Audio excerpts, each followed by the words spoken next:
Hi, I'm Brenda Jasmine, President of the Pointe Coupee Parish Tourist Commission. We are so proud to serve as your parish commissioners. Today, we're going to talk to Mrs. Simon Weil, the first president of the Tourism Commission. She's going to take us through history on how the Tourism Commission first started. Sit back, enjoy the journey. It really is a very peculiar thing. We were at a party somewhere, and I must tell you this. I was not elected by vote. Somebody at the party said, you know, we're starting the Pointe Coupee Tourist Commission. Ray, you're going to be the president. Just like that. It happened, so help me. I wanted to be truthful about it. I said, please, don't do that to me. They said, by all means, you're going to do it. Consequently, I did, and here's what I did, Jeannie. There were others who knew more about it than I did. I had never done it. So for the first, we met weekly, Tuesday nights. I knew that these women who had been doing things in the parish while I was raising children, I just sat back and I let them take over. I was president. Who were these? De facto. Okay. And I let them just go ahead and do it, and I sat back and I learned from them. I really did. Carolyn LeBlanc, Virginia DeSoto. There was about Fran Barty, Yes. the late Fran Barty, I should Yes, say. ma'am. Anyway, I sat back and I just learned from them what was going on in the parish, what we wanted to do. And then I finally one day I said, okay, I'm ready. I'm ready to take over. So what year And did then you we take that? started doing it with Robert's Rules of Orders.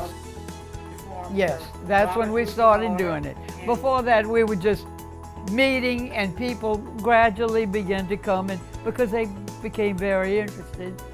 And it was such a marvelous parish and a wonderful. New Rose is such a, yes, it needed showcasing. You're right.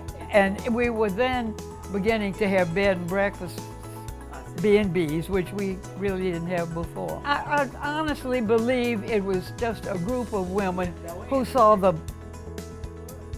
this could be something and began to just kind of get together. I'm trying to go back to the way it really was. Yes, ma'am. And they were doing things in a small way and gradually getting bigger. And then when, of course, we had 5 at that time, 5 B&Bs in the parish. And Elaborated on that. we had good meetings, and some not terribly good. We had some people, Bad meetings, too. And as have you know, ever you seen- can't get a group of people together and not have some, disagreements, yes, and also they just wanted it their own way, and you don't do that. You try to get together, and that was certainly my thing. Well, we moved because people began to come. The interest began to grow, as it's prone to do. Right. And so as we had to move, so there'd be room for them. And so everybody became interested because it was growing. Tourism was growing. People were coming into New Roads. We were having, of course, we had the Cancer Society, Pointe Coupee Cancer Society antique show for quite a while before. So that was one thing that was happening, which I had quite a bit to do with because unfortunately my husband had cancer, and I got interested in it. And every year some celebrity would be the national chairman, and I was a state. So we would meet in New Orleans to have our meeting, and at one time Gregory Peck, which was, oh my God. And this was interesting. It was his 50th birthday. So of course they wheeled in a beautiful, gorgeous cake, but nobody could take their eyes off of Gregory Peck. Guess not. He was this great big man. I mean, those of you who've seen him in movies aware that, you know, he was charming and so forth and so on. Great big man with a streak of white hair. Very, very, very handsome and serving a good purpose, being national chairman. I think anybody who gave their time and their effort did a wonderful thing. And he did. And I served, what was it, 6, 8 years, I guess. And oh, I wanted to tell you about the Tourist Commission. In those days, I don't know what's happening now. We served 6 years, which I did as chairman. And they were lovely. They gave a nice little goodbye ray and gave me a cute little plaque, which I was very, very pleased with, because I think we had done a good job and we drew a lot of attention to Pointe Coupee Parish. We started with the progressive dinner, which was tremendous. It was almost too successful. We didn't realize that people were so interested in these homes that they wanted to see them. So we had people from Baton Rouge, Lafayette, and who came, and we had mobs, but thank goodness. Oh, and you do know that each bed and breakfast had a restaurant who served food at. You know, for instance, in those days we had, was it called Triple Arch? I don't remember. Yes, it was. Was it? Okay. Well, it was Richard, not Richard, but Plaisance. Yeah, Richard. I believe his name was Richard. And his partner, who greeted people, who was a maitre d', I imagine, died. But they had the dessert at Montreuil. That was the Virginia's place. Yes. And Joe Dreyfus, I'm making a mistake here. It's Joe's restaurant at the Dreyfus store, was the real thing. But everybody started calling it Joe Dreyfus. And here I am doing the same thing, which it definitely was not. But anyway, and they had the mint juleps at Montreuil. And we planned this in the middle of summer, never realizing it would be about 25 degrees. And we were having mint juleps. that was one little, a slight error, but nobody seemed to mind. Everybody had a marvelous mint julep. That was the first thing, a drink. And then probably the entree and the desserts and the appetizers came first. So anyway, I'm not going to go through the whole thing. It was just a tremendous success, which nobody really thought it would be. So this was our first, and I was so thrilled because it had been my idea, and I was so pleased. And then we had, I guess, 3 more visits to lovely homes. We went to Montreuil. We went to El Dorado down here, which they gave a very beautiful party on their own. This was the Nicholsons from New Orleans. Their home out here on El Dorado was charming. They had just had it redone, and they gave quite a lovely party, and on their own because of me, because we were friendly. And I said, you know, this would be a good place for people who are dying to see what it looks like. They did. They came. I think we sold tickets, I imagine. We were trying to raise some kind of money to keep this thing going and going in a big way. Thank you. So we went to El Dorado. We went to Kenmore.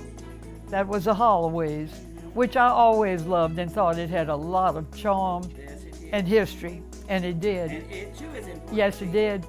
And so we had a party there. So all in all, I think I instigated, which tells you something about me, 4 parties. El Dorado, the Progressive Party, Kenmore, and there was one more party. Which one? Now this is one I can't think. Well, it'll come back to me. But I think we had in all, and every one of them was successful.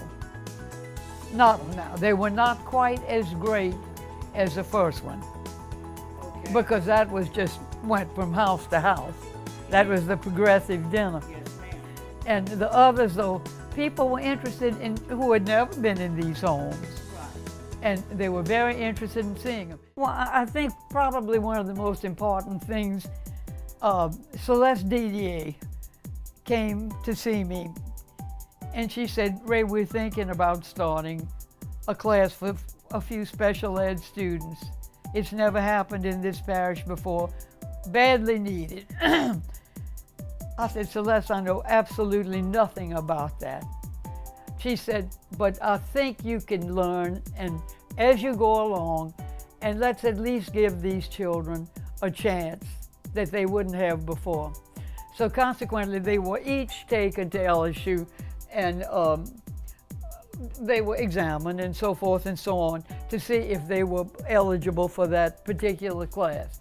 And I think I wound up, I have to turn to them to ask, because I can't quite remember. I think I had about 5 children. Special education Now, in public schools. some were somewhat worse than the others. Now, I feel very strongly that I may have helped. You couldn't teach the children like you would go into a classroom and say, all right, 2 and 2 is 4, and tomorrow you give them a test and you have on what is 2 and 2. These children, of course, you don't do that. You teach them the things that they maybe can use in ordinary, everyday life. So I tried everything under the sun. And gradually, they became better. Shall I say that? Is Right. that? I'll never forget one mother came to me and she said, I want to thank you for something. I had no idea. I didn't think I had done a great job. I'll be perfectly honest. I was there for 4 or 5 years. I did the best I could, but I had nobody to look to and say, is this okay? Is that okay? Anyway, one mother came to me and she said, you have done a wonderful thing. My child has never come to the table to eat with the rest of us. We would fix a plate of food and she would take it into a corner and eat it. You didn't know that. So when lunchtime came along, you just took the children into the lunchroom and she followed and she became better about that. Now, that to me was a marvelous compliment, and I didn't realize that I had actually done it. I just took her in there. And there was one story, I don't know whether this would interest you or not, but it interested me. I was in Winn-Dixie. This was way after we had, I was no longer teaching, but I was still friendly with the children. And I was in Winn-Dixie and I heard somebody say, Miss Weil, and it was one of my ex-students. And by then, they were grown, They grew up. their ages had grown. They, you know, nothing wonderful. But she told me, she said, oh, Miss Weil, Diane died. She was one of our students. 3 grown women standing in the middle of Winn-Dixie. We cried copiously because I loved those children. Okay, there is one other story that probably needs telling. All of my children were Catholic, and they wanted, or their parents actually wanted them to make their first communion. I'm Jewish. I happen to be very friendly with the priest, Father Francis Lamandola. You remember him, Simone May? And so I went to him and I said, Father, this isn't going to mean that much to the children, but their parents want them to make their first communion. He said, you know something? You and I are going to get together and we're going to see to it that these children make their first communion. So he said, the simplest questions, I will ask each one a simple question. So he said, and you, in the meantime, I'm going to give you some catechism and you teach them this. Do the best I can. Well, we did. And when it came time to go to communion, they would not go up on the altar without me. So there I was, with holding on to 2 children, one on each side, and they were holding your hand. And we walked up to the altar. And that's probably one of the proudest days of my life. Those children made their first communion, made their parents extremely happy, and of course made me happy that I was able, not being a Catholic, able to help these children to get something they really seem to want. And we did it. So I think that was an interesting thing to do, and I'm extremely proud of that. Well, I just wanted to tell you that my life has been good. We've had hard times, we've had sickness, and a lot of, everybody goes through heartbreak and so forth and so on. But as a whole, you have a picture of my husband, who did so much too for the parish. Let's hear about it. He was very, very active, and he put his life on the line. I want you to know that.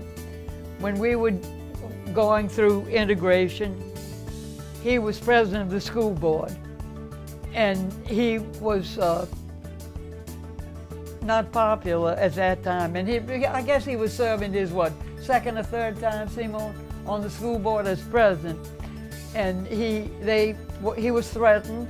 Is this all right to tell you this? Yes, fine. Because it is very interesting. Brenda, you would be interested. I am. I'm just. Yes, Please listen, because he was threatened. We were threatened. They wanted to burn the house and wanted to do a lot of things because he said he would go through. It was a law. We were going to go through integration, and he did it. And this child was a senior in high school. She and her cousin, and they had a terrible time. They were heckled and very bad. I'm not going to go through that part because it brings up too many unpleasant memories. But he went through with it, and we all did. We just stuck with him. Well, as I said, he literally put his life and ours on the line.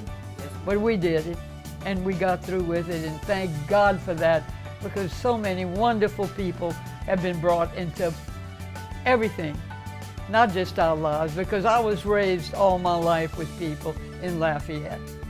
I was just raised very well, let me put it that way.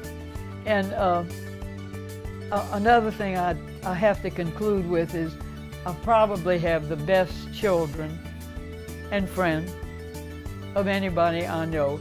They have been wonderful. They look after me. I'm well taken care of. I have wonderful grandchildren, and now I've got 9 great-grandchildren, Wow. which is really something, and they know me, and they like me. Thank you, Jesus. But not nearly as much as I like them. They're fabulous. And my grandsons, I had 5. I lost 1 grandson, much to my sorrow. But I have 4 incredible grandsons.